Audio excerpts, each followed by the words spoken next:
और चलिए अब आगे बढ़ रहे हैं। अरावली पर हंगामा मचा तो सरकार ने खनन पर रोक लगाने का नोटिफिकेशन जारी कर दिया है और सुप्रीम कोर्ट ने अरावली बचाओ अभियान के बाद अपने फैसले पर पुनर्विचार किया। लेकिन अब एक और सरकारी फैसले ने चंबल के घड़ियालों को लेकर संकट खड़ा कर दिया है।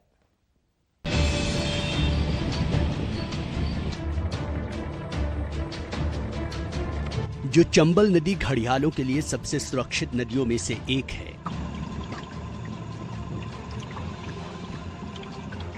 इस नदी के किनारे की जमीन पर राजस्थान सरकार की बुरी नजर है।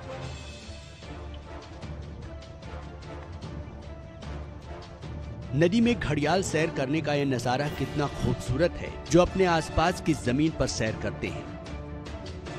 लेकिन राजस्थान की भजन लाल शर्मा की सरकार घड़ियालों की सीमा में घुसपैठ का मन बना चुकी है।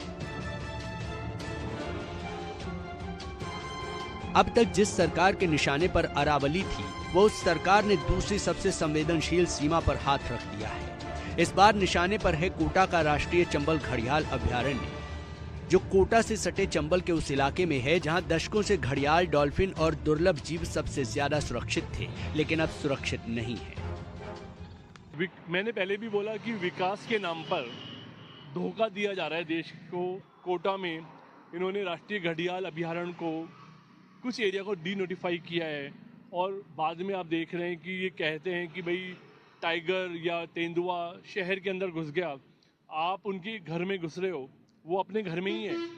आज घड़ियाल के घर को आपने छोटा कर दिया।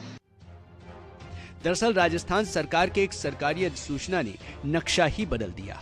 सरकार ने कोटा में घड़ियालों के संरक्षित क्षेत्र में घुसकर गिंग ब्रिज से कोटा बैराज तक के 732 हेक्टेयर क्षेत्र को चंबल घड़ियाल अभयारण्य से हटा दिया, जो 1972 से प्रतिबंधित था, ताकि अब कई इलाकों में निर्माण कार्य हो सके। सवाल है कि राष्ट्रीय चंबल घड़ियाल अभयारण्य में घुसपैठ क्यों की जा रही है? आखिर जो जमीन चंबल घड़ियाल अभयारण्य की है, वो लोगों के लिए क्यों दी जा रही है? सरकार के इस फैसले को लेकर कई लोग सवाल खड़े कर रहे हैं, पूछ रहे हैं, आप जीव जंतुओं की जमीन पर कब्जा क्यों कर रहे हैं?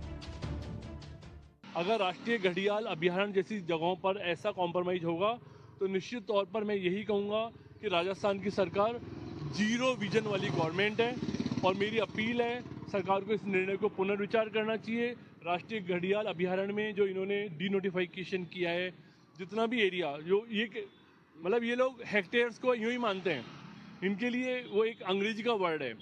भले वो कह रहे हैं कि भाई 10 हेक्टेयर 20 हेक्टेयर में कम किया, आप कैसे घड़ियाल एरिया को कम कर सकते?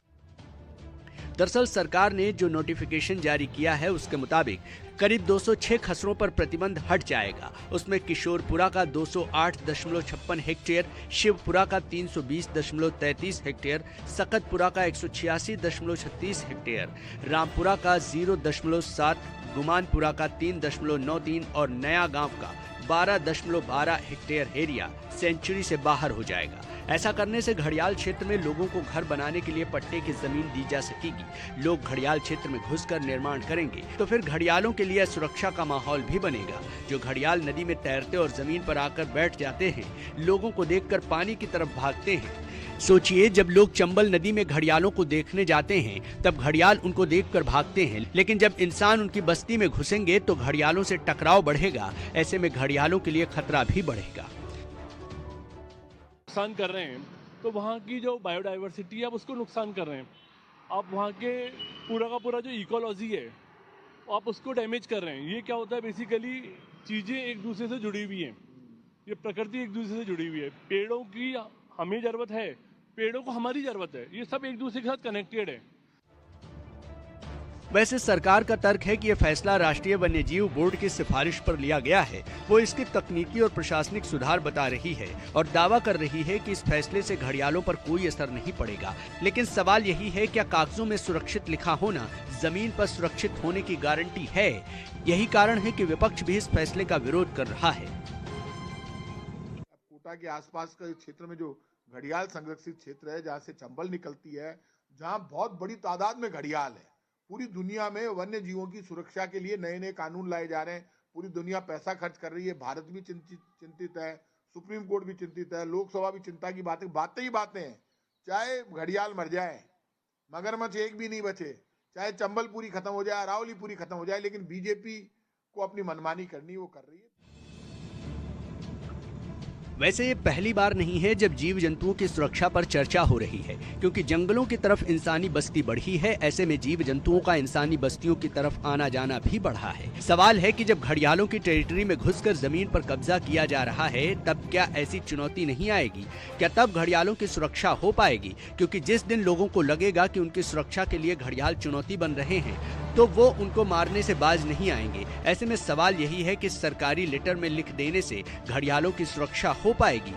क्या चंबल की नदी में पलने वाले जीव जंतुओं को बचाया जा सकेगा? आज सवाल चंबल का है, कल सवाल किसका होगा कहना मुश्किल है, क्योंकि अरावली के बाद चंबल और चंबल के बाद कौन। जयपुर से केजी श्रीवत्सन, न्यूज़ 24।